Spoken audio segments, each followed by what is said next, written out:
1930 A5 or A6 International Tractor. From what I understand, that the styling department had kind of a free rein there to come up with an entirely different design, a more modern design since the 27, 28, 29 truck. So they came up with this particular style. The truck has 1020 tires on it. The body itself is a wood frame body with the sheet metal over the body, probably typically made by buggy makers who made all the bodies back in those days. When I got the truck, the wood was pretty well rotted. The main header section of the roof was all rotted out, and of course the floorboards or the main frame holding the cab together, that was rotted out. The whole truck sits on rubber cushions and has these springs so the cab actually floats. I was surprised they had that back at that period of time. The roof is a fabric top, and that was typical in those days. Fortunately, this truck had a steel top, so the inside of part of the top was not that rotted out, which was helpful, except for this front section, which I had to replace.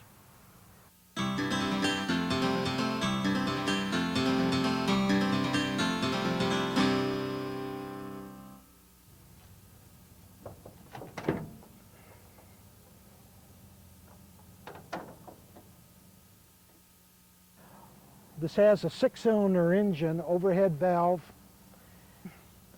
and it's the beginning of the Red Diamond engine, which International used all the way till the 70s. You have your oil filler cup here. The generator is run off of a gear, but your distributor is mounted right at the end of your generator. And then you have your vacuum or your advance, mechanical advance through a lever on your steering column.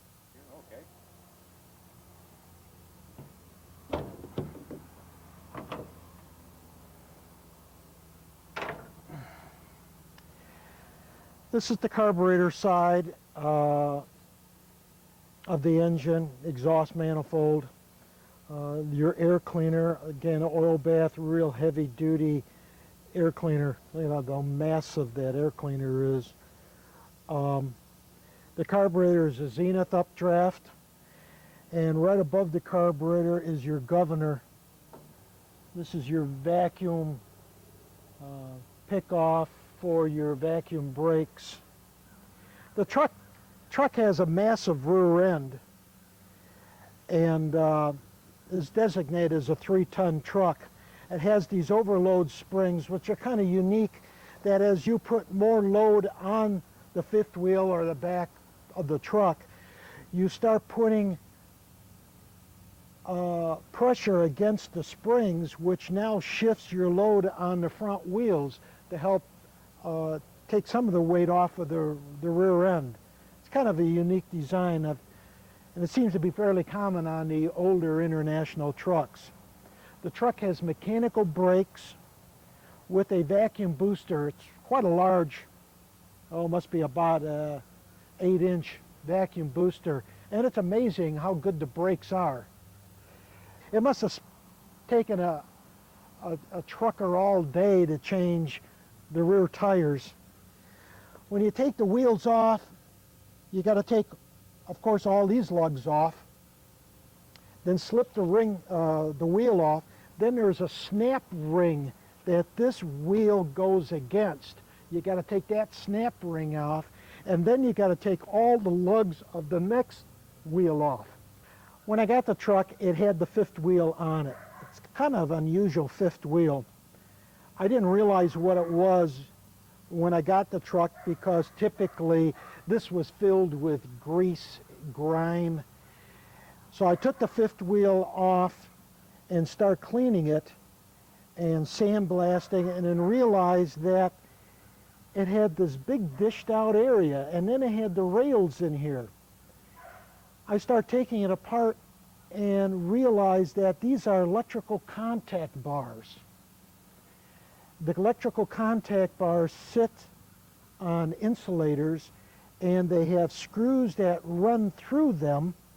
They're totally isolated or insulated from the rest of the casting and from each other. What we probably think that they were either for lights and the running lights and the brakes for a trailer. Another thing Highway did was to put springs on the pivot area of the fifth wheel, so when you were pulling your trailer and your load, it would help in cushioning the load and not transmitting that that bouncing and jerking into the cab. Kind of a unique idea.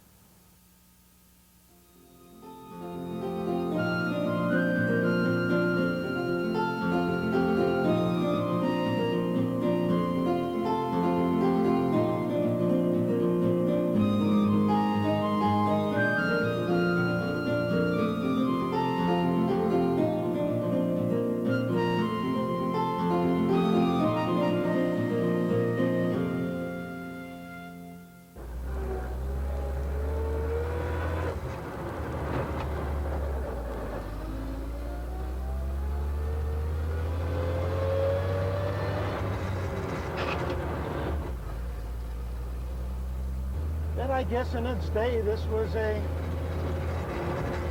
pretty heavy-duty truck. But I guess you didn't have the roads back in that time. But it's just hard for me to apprehend people driving this thing day in, day out. Just tear their bodies up.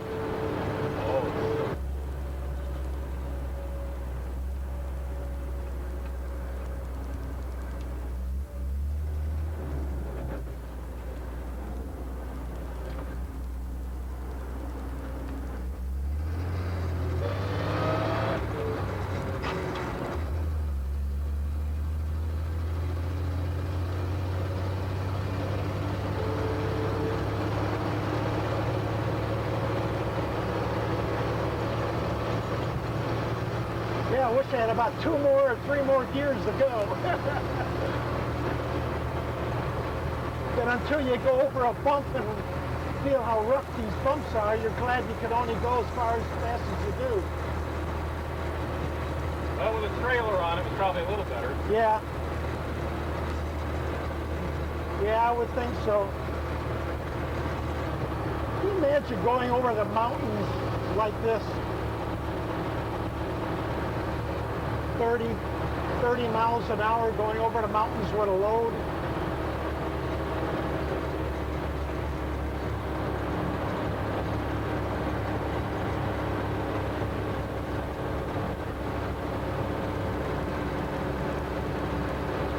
I always thought the DOT ought to have the most severe penalty. It would be they make you bobtail across country in a Snyder cab over. Maybe this would be the one. And it sure would be a lot worse than going to jail or being fined.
Yeah, that model engine is the basis of the Red Diamond engine all the way up until, I believe, the 60s, late 60s, maybe even early 70s. Yeah, they had it up into, I think they used that up until about 74. 74? Up in Fleet Star and stuff, they had it. Yeah.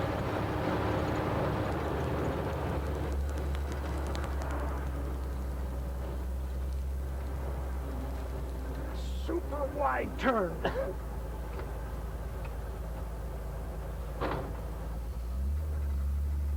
I was in Toledo. A guy comes up to me and he says, I got one question. How hard is yours to steer? And I says, it's horrible. He says, mine too. So apparently must have been traditional for these things to be that hard to steer.